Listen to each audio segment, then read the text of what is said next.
বাঁকুড়ার কতুলপুর বিধানসভা কেন্দ্রে নির্বাচনী প্রচারে আনুষ্ঠানিক সূচনা করলেন তৃণমূল কংগ্রেস প্রার্থী হরকালী প্রতিহার। বুধবার সকালে জয়পুরের প্রাচীন গন্ধেশ্বর শিব মন্দিরে পুজো দিয়ে নিজের প্রচার কর্মসূচির সূচনা করেন তিনি। এদিন ঢাক বাদ্যের তালে দলীয় কর্মী সমর্থকদের সঙ্গে নিয়ে মন্দিরে উপস্থিত হন প্রার্থী। গন্ধেশ্বর শিবের কাছে আশীর্বাদ নিয়ে আসন্ন বিধানসভা নির্বাচনে জয়ের লক্ষ্যে প্রচারে ঝাঁপিয়ে পড়েন হরকালী প্রতিহার। পুজো পর্বের পর জয়পুরের হাটতলায় দলীয় কর্মীদের নিয়ে প্রচার কর্মসূচি চালান তিনি। সেখানে জয়পুর ব্লক সভাপতির উপস্থিতিতে দেওয়াল লিখনের মাধ্যমে প্রচার আরও জোরদার করা হয়।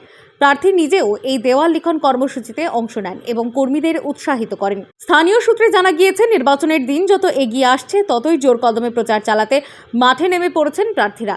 হরকালী প্রতিহারের এই কর্মসূচিকে ঘিরে এলাকায় রাজনৈতিক উত্তেজনা তুঙ্গে।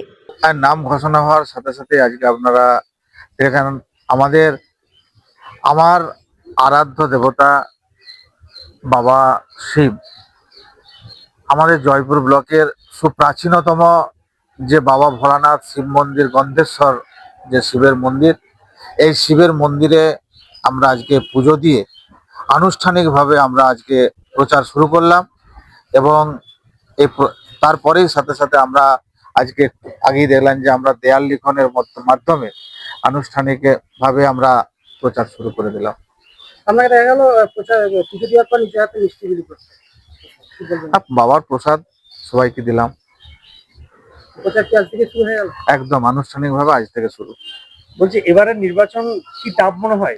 কোনোভাবেই টাফ নয়, জয় নিশ্চিত, এটুকু আমি বলতে পারি। বাঁকুড়া জয়পুর থেকে সুচিন্ত গোস্বামীর রিপোর্ট, বঙ্গলেখনী।